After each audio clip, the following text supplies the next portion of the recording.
suplado ay nagpakita ang malakristal na palasyo sa kaharian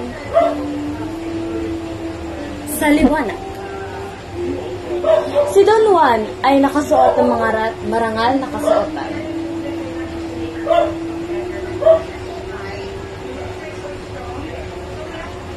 Dahan-dahang lumapit sa palasyo, puno ng pag-asa at determinasyon. Narito na ako sa Reino de los Cristales. Dalangin ko na sa pamamagitan ng aking tapang at katapatan. Kamtan ko ang basbas ni Haring Salermo at ang pag-ibig ni Doña Maria Blanca. May alipin. Sino ka, batang dayuhan? Ano ang iyong pakay dito sa aming kaharian? Ako, si Don Juan, nagmula sa kaharian ng Berbanya.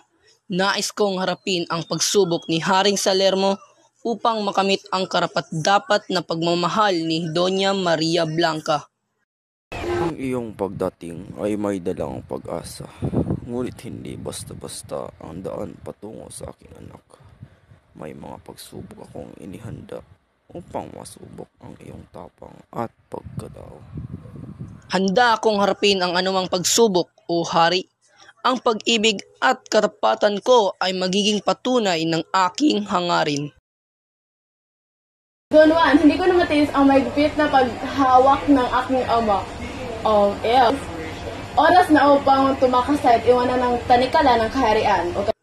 Ngunit, paano natin malalampasan ang bawat bantay at pagsubok sa Reinos de los Cristales? Ikaw naman gumalaw. May dala akong may wagang tubig. Gamitin natin ito upang linlangin at pigilan ang paghabol ng ating mga kaaway. Ang tubig na ito ay nagbubukas daan para sa ating kalayaan.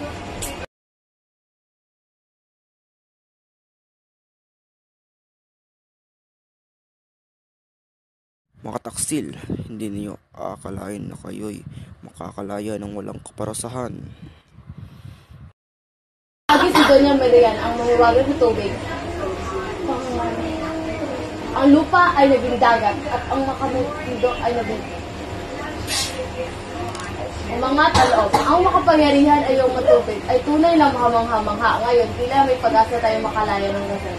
Ang kapangyarihan ng iyong mahiwagang tubig ay tunay na kamangha-mangha.